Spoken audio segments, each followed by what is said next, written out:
Alright, a blessed Thursday everyone. Alang sa pagsugod sa atong midweek service, ako tamugyan nyo sa pagpanindog. Let's sing, Are You Washed in the Blood? First and now, have you been to Jesus for the cleansing blood? Are you washed in the blood of the Lamb? Are you fully trusting in His grace this hour? Are you washed in the blood of the Lamb? Are you washed in the blood, in the soul cleansing blood of the Lamb? Are you garments spotless, are you white as snow? Are you washed in the blood of the Lamb? Are you washed by the Savior's side? Are you washed in the blood of the Lamb? Do you rest rooted in the crucified? Are you washed in the blood of the Lamb? Are you washed in the blood, in the soul cleansing blood of the Lamb? Are you garments spotless, are you white as snow?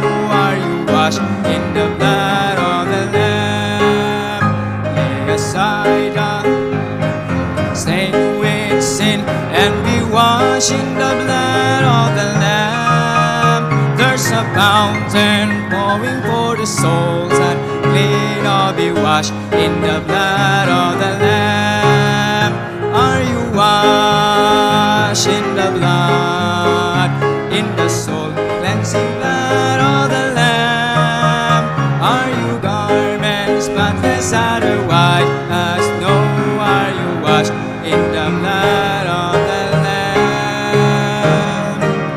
Amen. Our second song, At the Cross.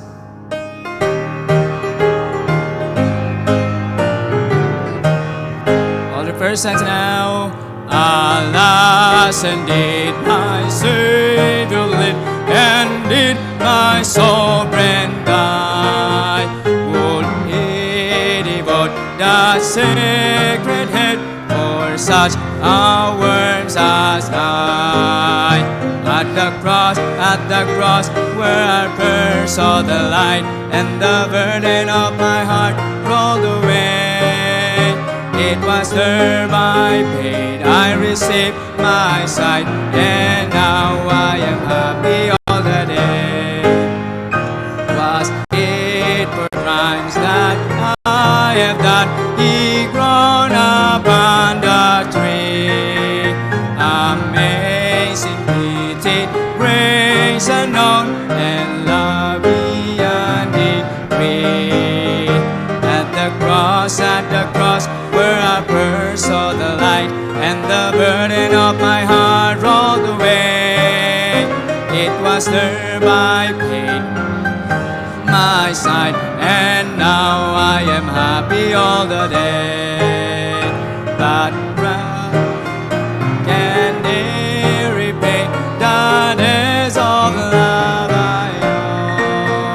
Dear Lord, self to Thee is all that I can do.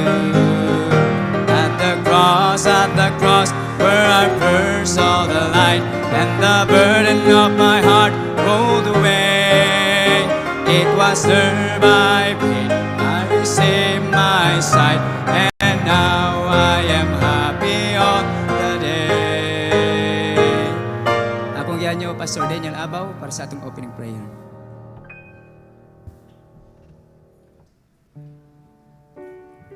Shall we pray?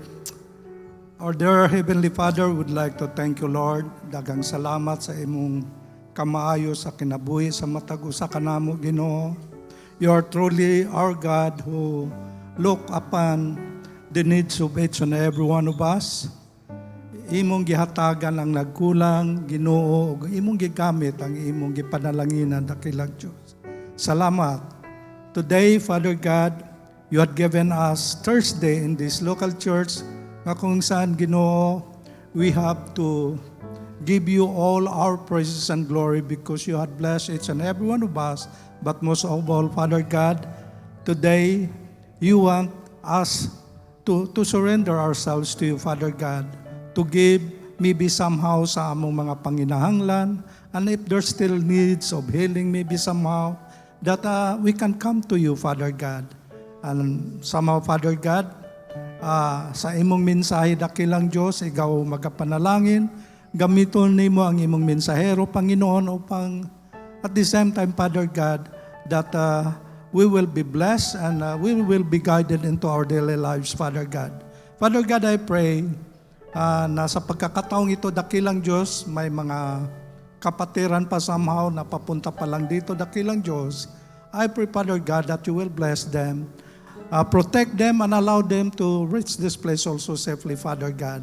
And Father God, I know that you are here with us because you had promised in your word that where 2 or 3 gathered in your name, you are in the midst of them. So Father God, I pray to take control of this place, take control of every corners of this church, take control of the hour, and take control each and every one of us.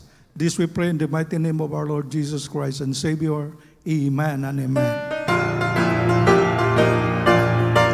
Last song in the service of the King. All the persons now. I am happy in the service of the King. I am happy, oh so happy. I have peace and joy that nothing else can bring.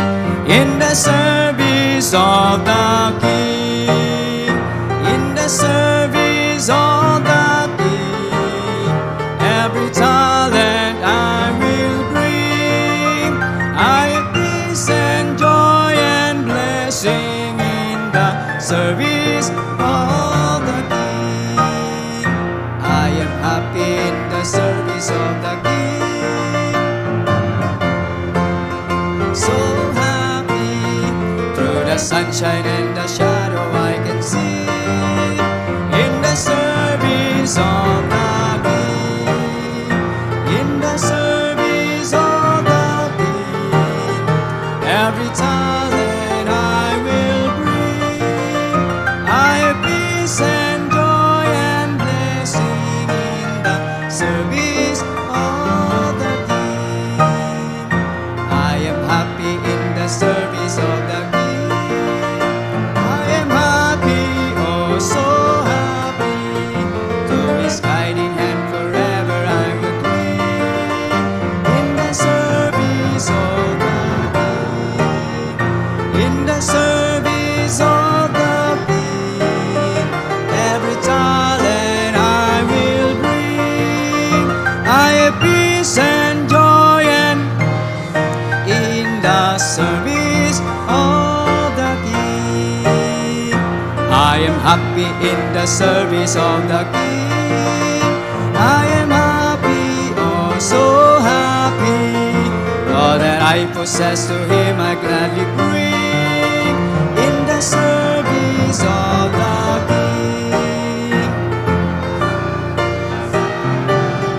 Amen. Bring, I have peace and joy in the service of the King. Good singing. Akong yan yung tanan sa pagbalik, pagpanindog. At this point, atong kuha na itong tithes and offering. Akong yan yung tanan mga usher. Usher, please come forward.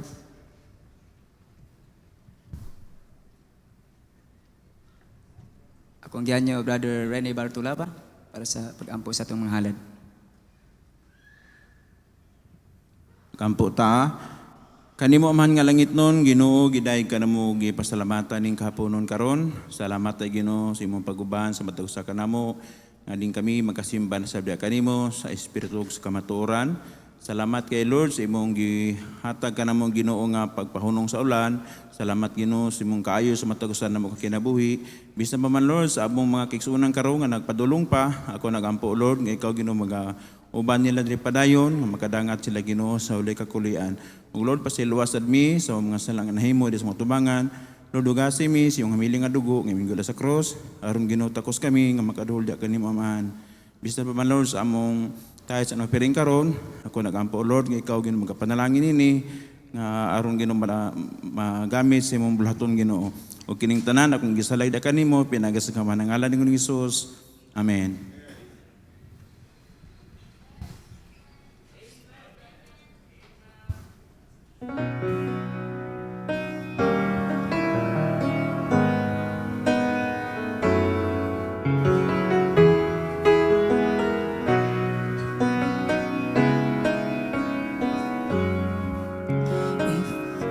If God can take a worn out life like mine and make it whole, if He can turn the water into wine,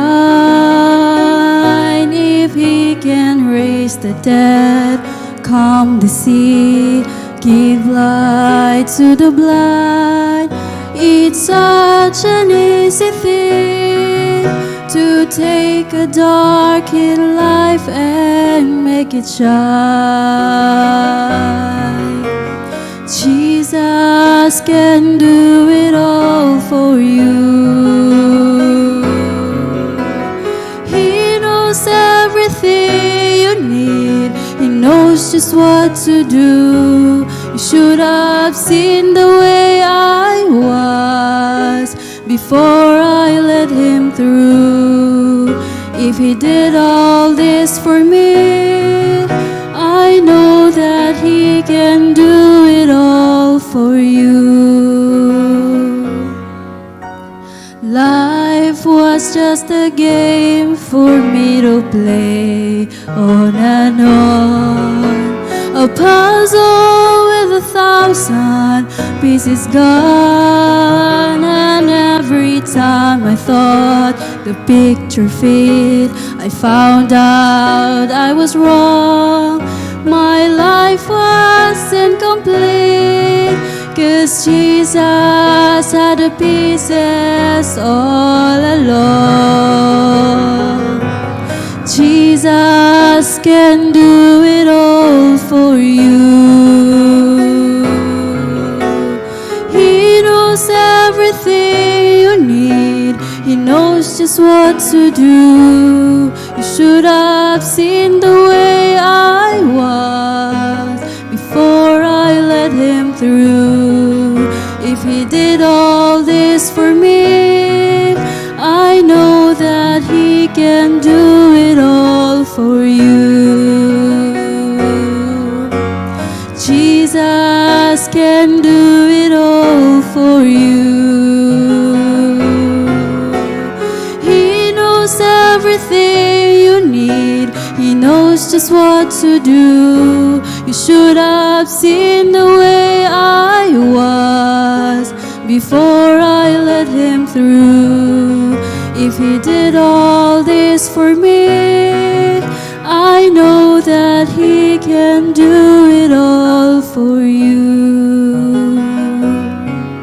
If He did all this for me, I know that He can do it all for you.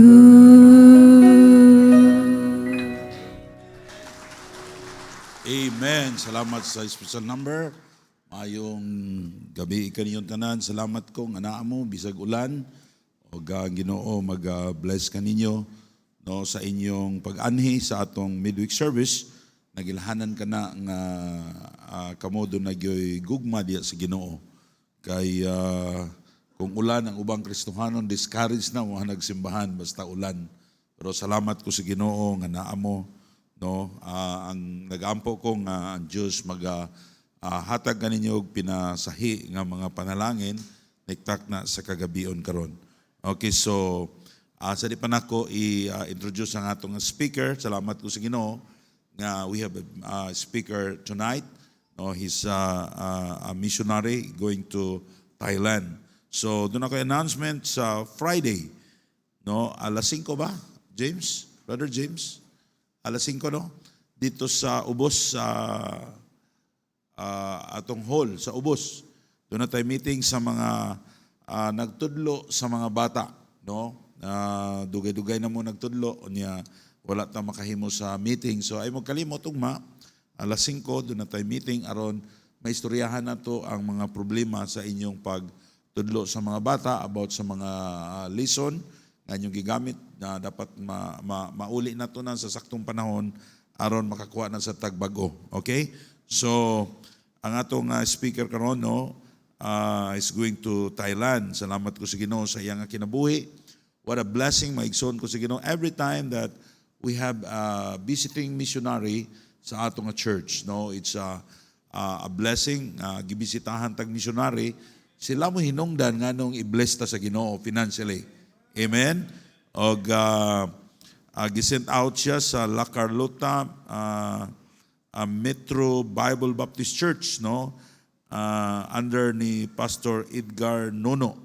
Sa Negros ba na sa Negros Occidental. O God, itang maglangan at let's prepare our hearts and our mind to listen to the Word of God at tagon Missionary Renmark Tunog. Please, give him a big hand, please. Brother, please come.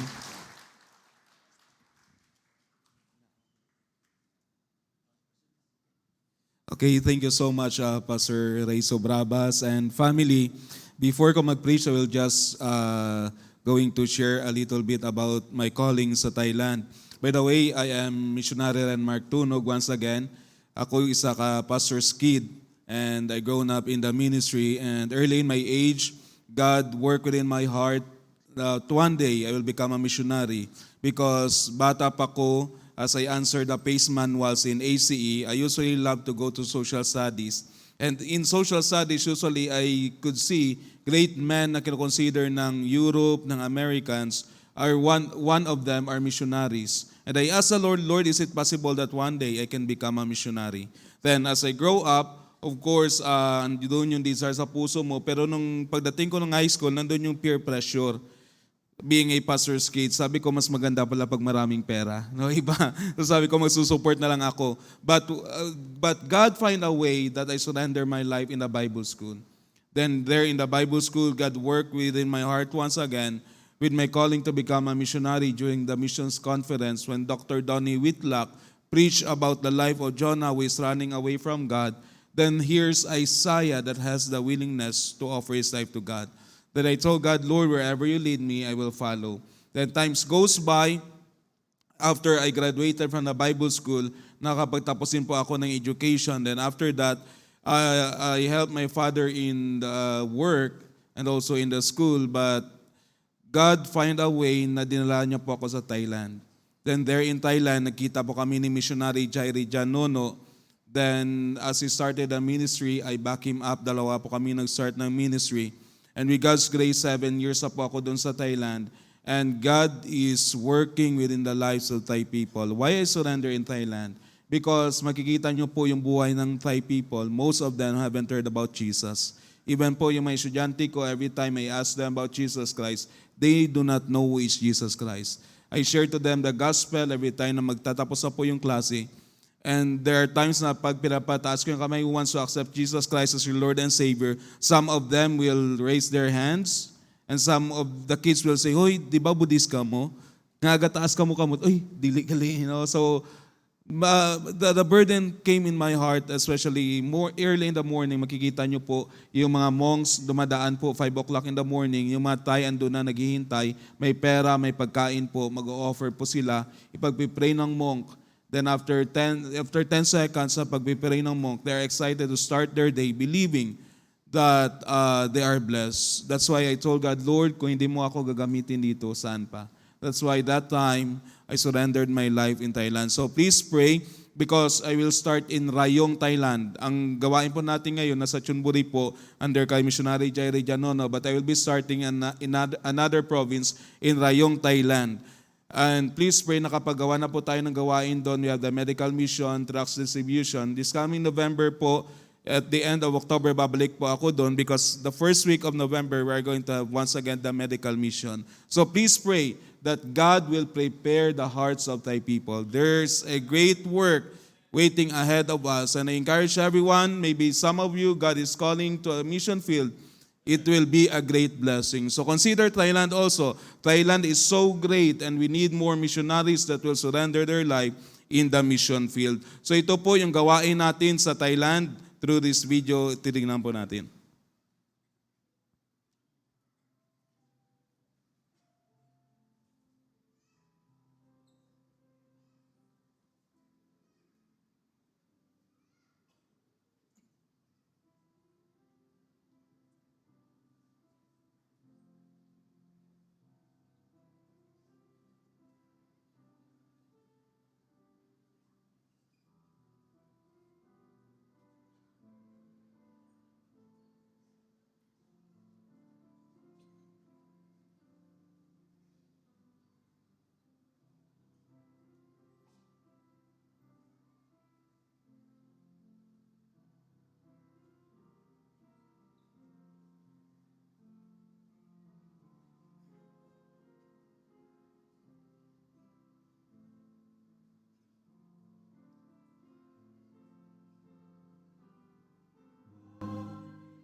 So thank you so much. By the way, church, whatever we do in the field, whatever we have done, accomplished, it is because by the help of God and because of your partnership.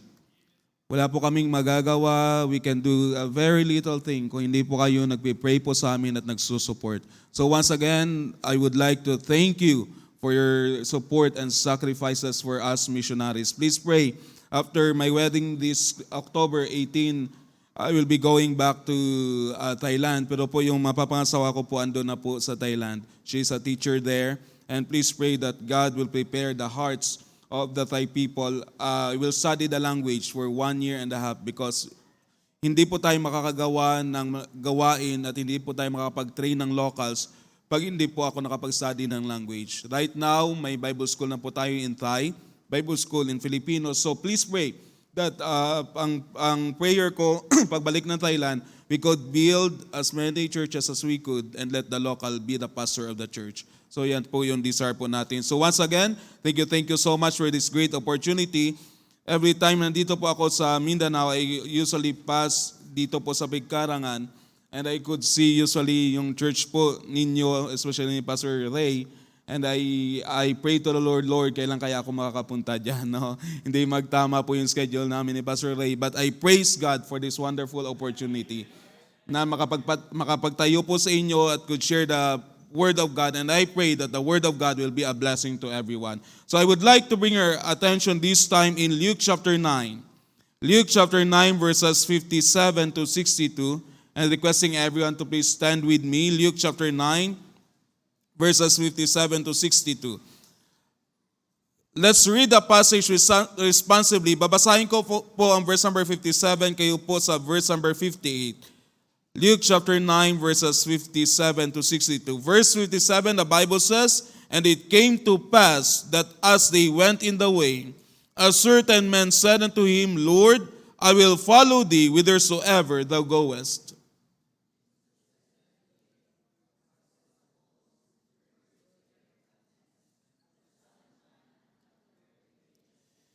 And he said unto another, Follow me. But he said, Lord, suffer me first to go and bury my father.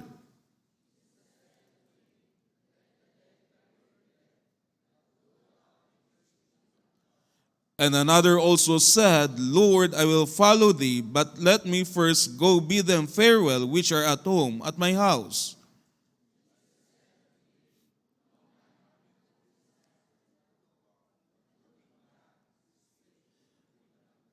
We are going to focus out there in verse number 62. And Jesus said unto him, No man having put his hand to the plow and looking back is fit for the kingdom of God. Let us pray.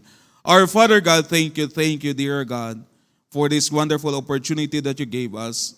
Thank you, dear God, na ikaw nagbigay sa amin ng pagkakataon that we could ponder upon thy word. Especially, dear God, that I could preach your message to your people. Lord, I just pray this evening, Panginoon, just empower me and let your Holy Spirit have the freedom to work within the hearts of your people. Thank you for the life of Pastor Ray. Thank you for the life of his family, those Christians that back him up, especially, dear God, that sacrifice for mission. Lord, I just pray that in return, Panginoon, bless them continually. And may your grace will be upon them. Be with us tonight. In Jesus' name we pray. Amen. Thank you. You may now sit down. Kung titignan po natin yung Luke chapter 9, this is the time that Jesus Christ was eventually known by people. Unting-unting nakikilala na si Jesus Christ. Everywhere Jesus Christ will go, there are so many people that were excited to see Jesus. Well, in fact, naririnig pa lang ng mga tao na papunta pa lang si Jesus Christ, may mga tao nang sumasalubong sa Kanya. And along the way, sa maraming taong gustong makita si Jesus Christ, marami ding taong gustong sumuko ng buhay nila sa Panginoon. Well, in fact, in verse number 57, the Bible says there, And it came to pass that as they went in the way, a certain man said unto him, Lord, I will follow thee whithersoever thou goest. Kung titignan po natin dito, papunta pa lang, naglalakad pa lang si Jesus Christ, may mga tao nang sumusuko ng buhay. May mga tao na sumusurrender. May mga tao na nagkukomit ng buhay nila. Pero ito yung sabi ni Jesus Christ sa kanila. Nung isang tao nagsabi, Lord, kahit saan ka man pupunta, susunod ako. Wherever you go, Lord, I will follow you. Pero ito yung sabi ni Jesus Christ in verse number 58. And Jesus said unto him, Foxes have holes, and birds of the air have nests, but the Son of Man hath not where to lay his head. Sabi niya sa lang, mamayang gabi, yung fox, may uuwian yan. Yung ibon, may pugad yan. Uuwi din yan sa pugad niya. Pero ako mamayang gabi, hindi ko pa alam saan ako matutulog. Then sinabihan niya yung isa, o ikaw, sumunod ka. Sabi ng isa, Lord, pwede umuwi muna ako kasi namatay yung tatay ko. Naganap agad ng reason. Sabi niya, pambira to. Mukhang wala tayong matutulugan nito Naganap agad ng reason na hindi siya makasunod sa Panginoon. Yung isa sinabihan niya, o ikaw, sumunod ka. Sabi niya, Lord, sandali lang, uuwi muna ako, then babalik ako sa bahay namin, magpapaalam lang ako, then susunod ako sa iyo. Kung titignan po natin, this is a common thing na nangyayari sa gawain ng Panginoon. There are times na pag yung gawain ng Panginoon, binibless ng Panginoon, there are so many people that were excited to give their lives in the ministry. But there are times na sinusubok ng Panginoon yung commitment natin, and that's the time that our commitment, our faith, is tested by God if it is really a commitment for Him. At dito po natin makikita in verse number 62. Ito po yung sabi ng Panginoon. And Jesus said unto him, No man having put his hand to the plow and looking back is fit for the kingdom of God. Sabi ni Jesus Christ sa mga disciple, walang mga disciples na sumusuko sa akin na nung nahawakan na nila yung araro, lumilingon pa sa likod, is fit to follow me. Is fit to do my work. What does it mean? Brothers and sisters in Christ, there are times sa paggawa ng gawain ng Panginoon. There are times sa commitment po natin, especially in mission. There are times that when we pray, we don't receive the answer. There are times that when we do the work of God, we cannot see the fruits of our labor. There are times when we give to God, hindi pa binabalikan ng Panginoon yung pagbibigay natin. But the challenge of God for us this evening, whatever things will happen, just don't let go of the plow. Huwag po natin bitawan yung araro. You know what? Isang bagay na gusto ni Satan na mangyari sa buhay ng bawat Kristiyano is to give up in serving God. Is to give up our commitment. Hindi po nasasiyahan si Satan na nakikita niya na nagkukumit po tayo. Hindi nasasiyahan po si Satan na nakikita niya na lumalago po tayo para sa gawain ng Panginoon. What Satan wants to do is to discourage every Christian na bitawan po natin yung commitment natin sa Panginoon. But dito po natin makikita kung titignan natin, it doesn't mean that Jesus doesn't know where to lay His head or saan sa matutulog. Well, in fact, before He died, He knows the upper room kung saan sila kakain. Alam niya po na ibibitray siya ni Judas. Alam niya po na i-deny siya ni Peter. But why Jesus Christ told that man na hindi niya pa alam kung saan siya matutulog? Because gustong i-test ni Jesus Christ yung commitment ng taong yun. There are times, mga brothers and sisters in Christ, sa paggawa ng gawain ng Panginoon in our commitment to God, there are times na hindi pa nagbubunga yung pagsuserve natin. There are times na wala pang sagot yung prayer natin. Hindi ibig sabihin na hindi kayang sagutin ng Panginoon. Hindi ibig sabihin na hindi kayang i-bless ng Panginoon ang sacrifices natin. There are times that God is just testing our commitment on Him.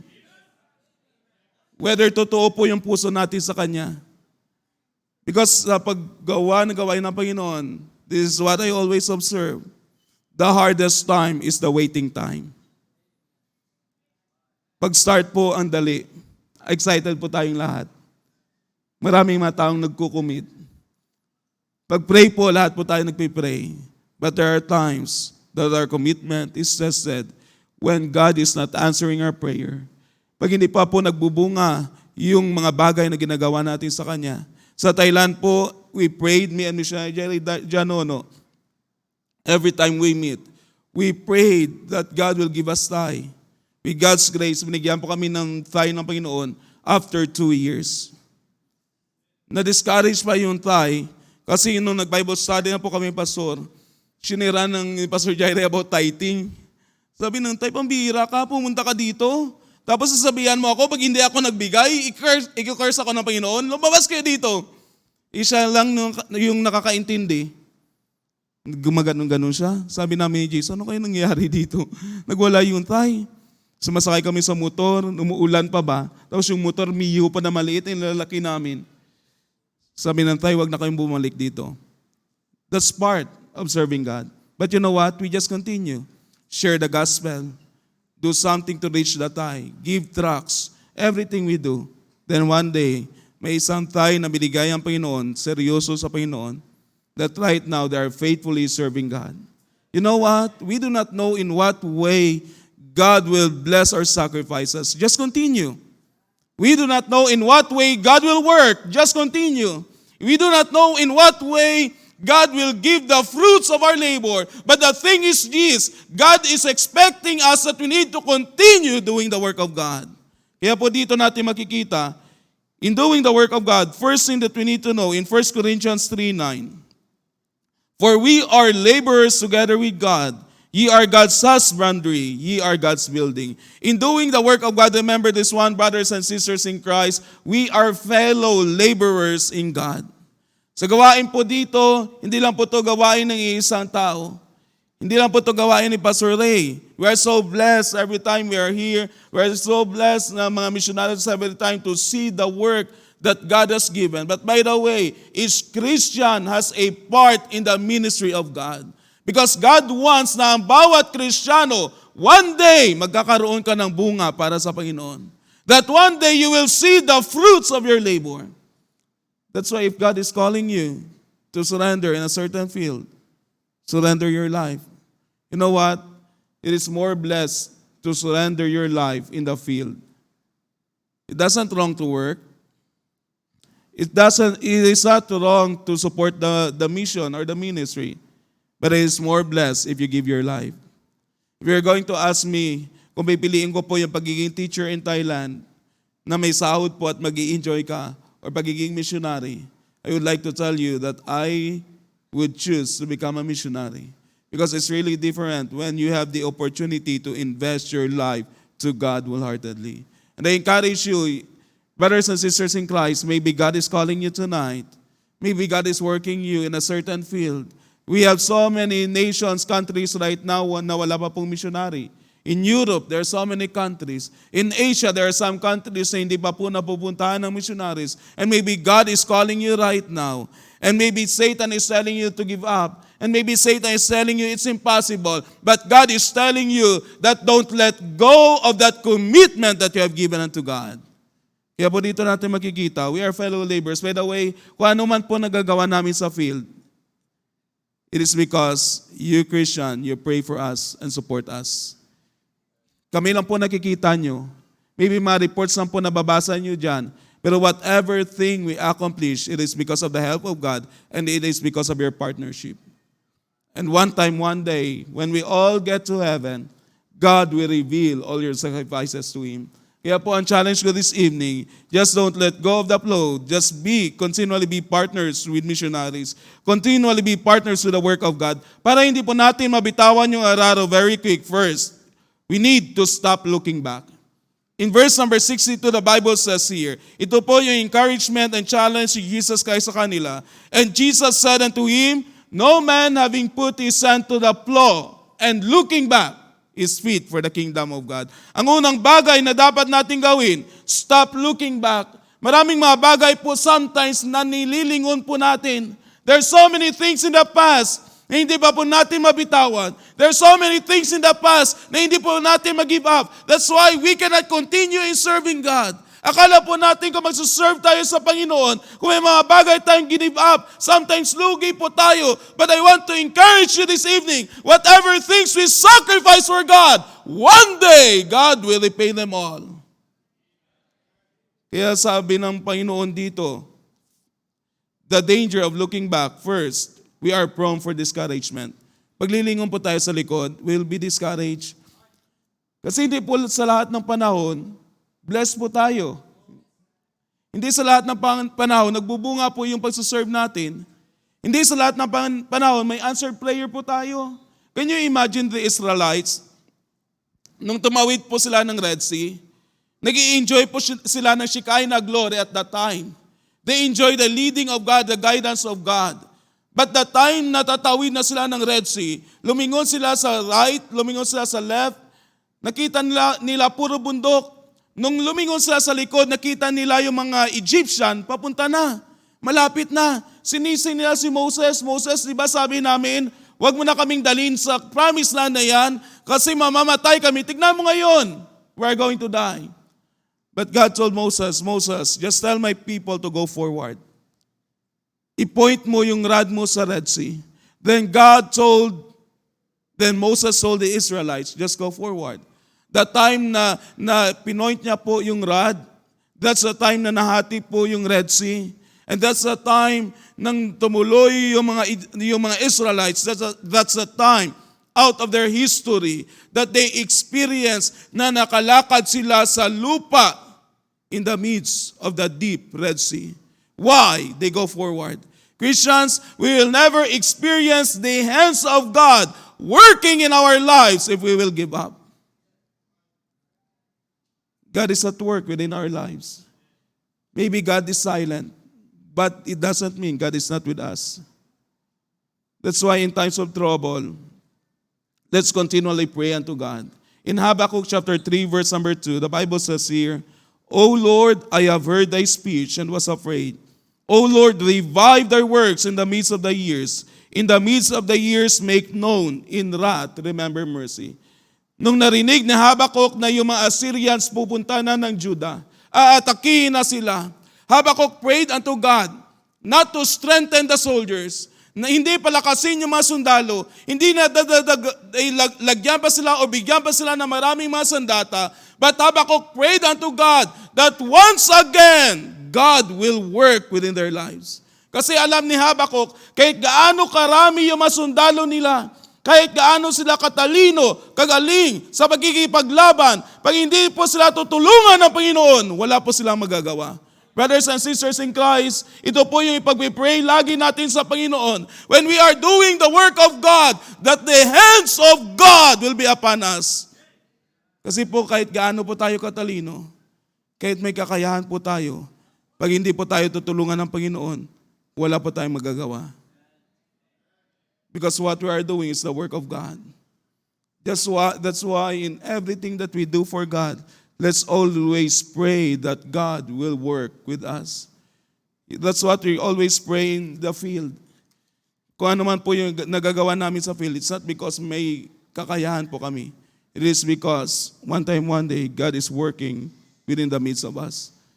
Not only that, but also if we look backward, if we keep looking back, we are prone for contentment. We will be contented. Magiging okay ka na lang. Okay na ako May Bible study naman ako. Nag-help naman ako. Hindi na tayo magsa-strive. Kung titignan po natin sa Apostle Paul in Philippians 3:13, Brethren, I count not myself to have apprehended, but this one thing I do, forgetting those things which are behind, and reaching forth unto those things which are before. Ito po yung sabi ng Apostle Paul, hindi ko sinasabi na may nagawa na ako or okay na ako, kontento na ako. But sabi ng Apostle Paul, kinalimutan ko kung ano man ang nagawa ko para sa Panginoon and I want to do more for God. Hindi po naging okay sa Apostle Paul na may churches in Asia. But when God called him to surrender his life in Macedonia, he surrendered his life. He's not contented with the churches in Macedonia, but when he has the opportunity to do something in Rome, he did it. You know why? Because Apostle Paul wants to do more for God. Yan po sana yung desire nating mga Kristiyano. Let's not be contented of what we are doing right now for God. Yes, it's a blessing na may ginagawa ka sa Panginoon ngayon, but it is a great blessing if we are going to do more for God.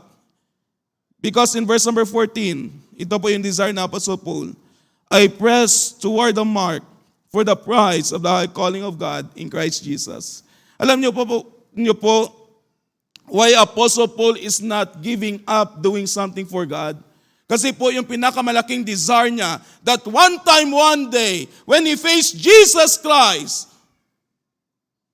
he could see Jesus Christ and he could tell Jesus, Lord, I have done something more for your ministry.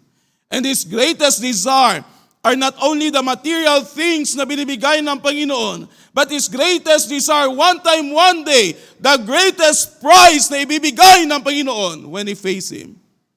Brothers and sisters in Christ, alam niyo yung pinakamalaking blessing sa ating mga Kristiyano, if we are doing the work of God, is the prize that God or Jesus Christ will give you one day.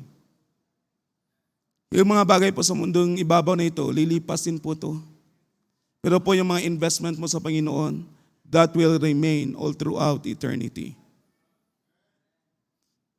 That will remain all throughout eternity. That's why I encourage you this evening, give your life, submit it to God, sacrifice, and invest an investment that will remain all throughout eternity. Number 2, very quick, not only stop looking back, but in order for us na hindi po natin mabitawan yung araro, we need to keep plowing. Keep plowing means keep working, keep sowing, keep planting. Kung titignan po natin dito in verse number 62, and Jesus said unto him, no man having put his hand to the plow and looking back is fit for the kingdom of God. Kung hindi po tayo lilingon sa likod, anong gagawin natin? Magpatuloy po tayo. Yan po yung sabi ko kanina, we are not exempted of discouragement. By and by, Satan wants to discourage every Christian na mag-give up sa gawain ng Panginoon. But the challenge of God sa atin sa gabing ito, anumang discouragement na dumadating sa atin, huwag po natin bitawan yung araro. The first thing that we need to do is that we need to continually hold on the grace of God. In 2 Corinthians 12:9, the Bible says here, and he said unto me, my grace is sufficient for thee, for my strength is made perfect in weakness. Most gladly, therefore, I rather glory in my infirmities, that the power of Christ may rest upon me. 3 times po humingi ng tulong, ng prayer, nag-pray sa Apostle Paul sa Panginoon, Lord, just take away my thorn of the flesh. Lord, pagalingin mo lang yung mata ko. Pag pinagaling mo to, Lord, malaki yung magagawa ko sa iyo. But you know what? The answer of God to Apostle Paul, Paul, my grace is sufficient for thee. You know why? Because all of us have weaknesses. And there are times na may pinagpiplay po tayo sa Panginoon na weakness na hindi tinatanggal ng Panginoon. You know what is the reason of that? Because God wants na magpatuloy po tayong humawak sa Kanya. God wants na humingi po tayo ng tulong sa Kanya. Because there are times kung wala tayong nararamdaman, parang okay na tayo, nakakalimutan natin yung Panginoon. Pero pag biglang yumayanig yung mundo mo, na parang tumataas yung BP mo, na parang hindi ka na makakalakad, tumatawag ka din sa Panginoon, Lord, please, tanggalin mo to yung BP ko, samahan mo ako, Lord. Di ba? Napapakapit po tayo sa Panginoon. Dito sa Apostle Paul, sana sabi niya, Lord, tanggalin mo lang to, because I want to do more for you. Pero sabi ng Panginoon, Paul, my grace is sufficient for you. Christians, in every time sa buhay po natin, na sometimes hindi na po natin kaya, let's continually hold on the grace of God. Let's call on the grace of God. Let's ask the grace of God. Sasabihin ng Panginoon sa atin, my grace is sufficient for you. If there are times na hindi po natin kaya, let's continually remember this one. The grace of God is sufficient for us. In the ministry, in doing the work of God, there are so many things hindi po natin kaya, but we can do it with the grace of God. Not only continually hold on to the grace of God, but number 2, continually hold on to prayer. Panalangin po. In Acts chapter 16, verses 6 to 10, as Acts 16, verses 6 to 10, the Bible says here, that when they had gone throughout Phrygia and the region of Galatia, and forbidden by the Holy Ghost to preach the word in Asia. In verse number 7, after they were come to Mysia, they essayed to go into Bithynia, but the Spirit suffered them not. Ito po yung desire ni Apostle Paul. Kung titignan po natin, gusto siyang pumunta ng Asia. Sa second missionary journey niya, kasama niya si Silas at this time. I believe Apostle Paul was so excited to start the ministry. I believe sasabihan niya Silas, Silas, maraming naghihintay sa atin doon. Marami tayong magagawa doon. Pero hindi po siya pinayagan ng Panginoon na tumuloy ng Asia, but nilead siya ng Panginoon sa Europe, in Macedonia. And in verse number 9, the Bible says here, and a vision appeared to Paul in the night.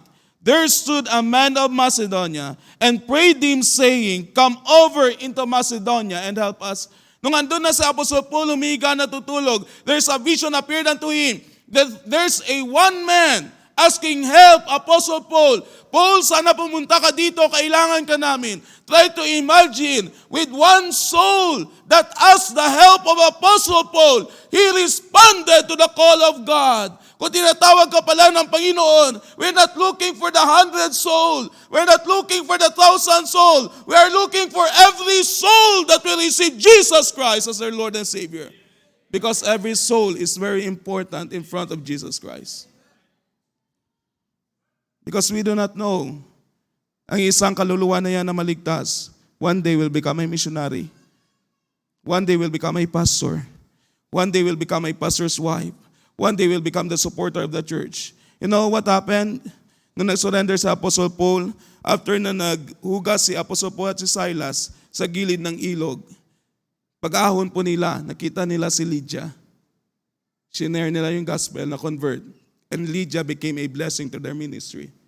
One day, nung nakulong sa Apostle Paul at Silas, niyanig ng Panginoon, sinagot ng Panginoon ng prayers nila, naligtas yung Philippian jailer at yung family niya. And church in Philippi, and church in Corinth, Thessalonica, Berea was founded because one time, one day, there's a certain man asking help for Apostle Paul, praying na sana pupunta si Apostle Paul sa lugar nila. Christians, kung may isang bagay pa tayo na hindi dapat bitawan, na patuloy nating hawakan yung panalangin.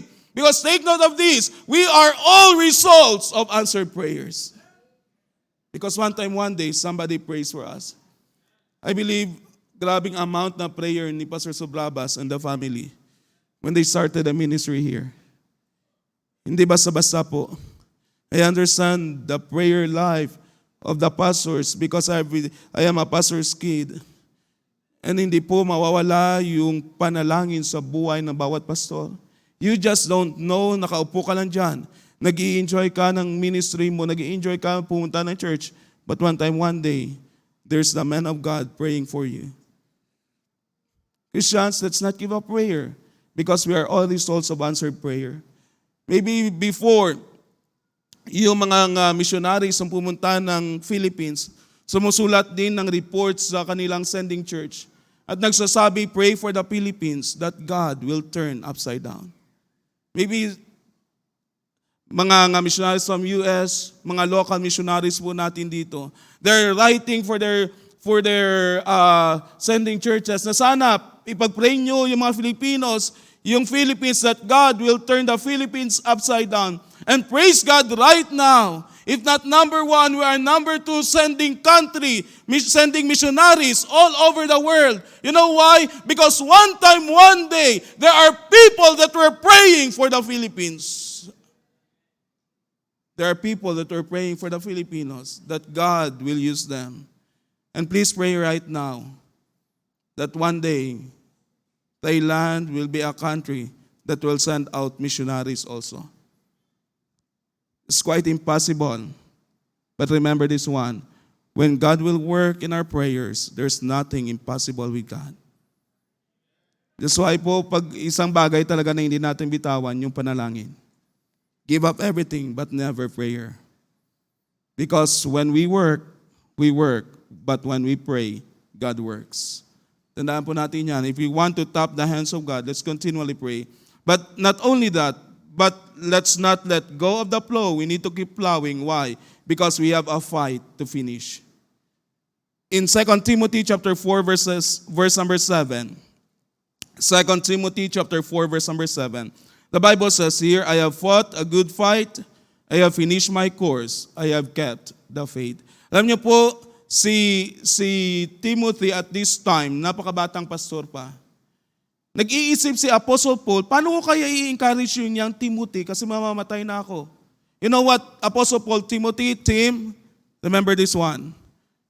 First, I have fought a good fight. Pangalawa, I have finished my course. At pangatlo, I have kept the faith. Alam niyo po, brothers and sisters in Christ, lalo na sa mga nakakatanda po natin, the greatest encouragement that you could give to these young ones is your faithfulness to God. It's your faithfulness to God. that one day, tatanungin yung anak mo, ba't ka nandito sa church? Ba't faithful ka sa church? Ano nangyari? Because one time, nakita ko si nanay at si tatay sa kabila ng kahirapan sa buhay, nagpatuloy sa Panginoon. Ba't ka nagpatuloy sa church? Kasi nakita ko si auntie, si uncle, si kuya, si lolo. Nakita ko na yes, may matrial sa buhay nila, pero hindi sila nag-give up. That's why I was encouraged with their lives. Ito po yung encouragement na binigay ni Apostle Paul. Apostle Paul understand na yung gawain ng Panginoon hindi madali. Apostle Paul understand na may makahirapan sa gawain ng Panginoon. May mga persecutions sa gawain ng Panginoon. May mga laban sa gawain ng Panginoon. But the encouragement of Apostle Paul to Timothy, Tim, whatever will happen, just don't give up. Just don't give up. Christians, the greatest encouragement that you can do to your fellow Christian is not giving up. God knows we have a fight. Let's ask the strength from Him. God knows may mga bagay na dapat nating tapusin. Let's ask the grace of God. God knows that we need to preserve our testimony as Christian. Let's ask the wisdom and the grace of God sa buhay po natin. Whatever will happen, just don't give up. Because lastly here, in order for us na hindi natin mabitawan yung araro, we need to stop looking back, keep plowing, working, planting, and sowing. Because one day, reaping time shall come. Because one day, aani din po tayo. Because one day, ha-harvest din po tayo. Yung tinanim mo, one day, tutubo din yan, magbubunga din yan, aani ka din. Yung prayers mo, one day, sasagutin din ng Panginoon. Yung pagsuserve mo sa Panginoon, one day, magbubunga din yan. Yung pagbibigay mo sa Panginoon, one day, i-bless din yan ng Panginoon. Just don't give up. That's why sabi ng Panginoon in 1 Corinthians, kung titignan po natin dyan, chapter 6, verse number 9. In Galatians 6:9, I mean, and let us not be weary in well-doing, for in due season we shall reap if we faint not. Christians, remember this one. Ano mang bagay ginagawa natin sa Panginoon, isang araw, aani din po tayong lahat. Young people, you are blessed early in your age. You are in the church right now. Malaki pa yung oras mo, malaki pa yung malalaan mo sa Panginoon na makapagtatanim ka at makapag-aani ka. Christians, if right now you are still planting, just continue. Nagbibigay ka sa misyon, hindi mo pa nakikita yung bunga. Nagbibigay ka ng tithes, first fruit mo, hindi mo pa nakikita yung bunga. Just continue. Nagsuserve ka sa Panginoon, hindi mo pa nakikita yung mga kaluluwang naliligtas. Just continue. Just don't give up. Why? Because one day, makikita mo din, mag-aani ka din ng kaluluwa. Makikita mo din, may mga answered prayer din bibigay ang Panginoon. Makikita mo din, yung service mo is all worth it. In 1 Corinthians 15:58, and I'm going to close here. 1 Corinthians 15:58. The Bible says here, therefore, my beloved brethren, be steadfast, unmovable, always abounding in the work of the Lord.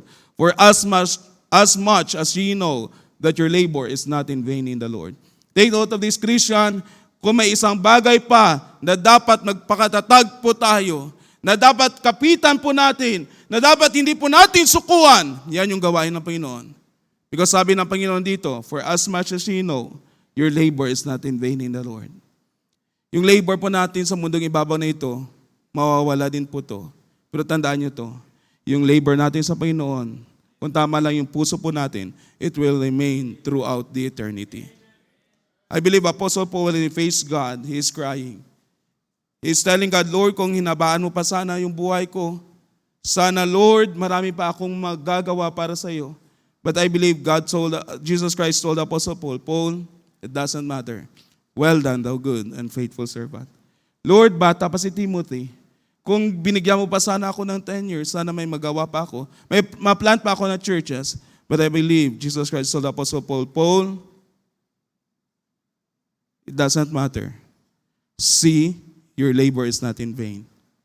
Alam niyo po yung pinakamagandang words na marinig natin sa Panginoon, aside from, well done, thou good and faithful servant. Pagharap po natin sa Panginoon, after all the sacrifices we gave unto God, ituturo ng Panginoon lahat ng mga rewards, lahat ng mga kaluluwa, yung crowns na makukuha po natin, at sasabihin ng Panginoon, see, your labor is not in vain. I hope and I pray one day when we all get to heaven, when we face Jesus Christ, lahat po tayo, titignan mata sa mata ng Panginoon at ituturo niya lahat ng mga sacrifices natin at sasabihin sa atin, tignan mo, di ba? Hindi baliwala yung paghihirap mo sa akin. May mga kaluluwang papunta po sa atin, kakamusta po sa inyo. This is because you support mission. May mga kaluluwang papasalamat sa iyo because you pray for mission. May mga kaluluwang saya-saya.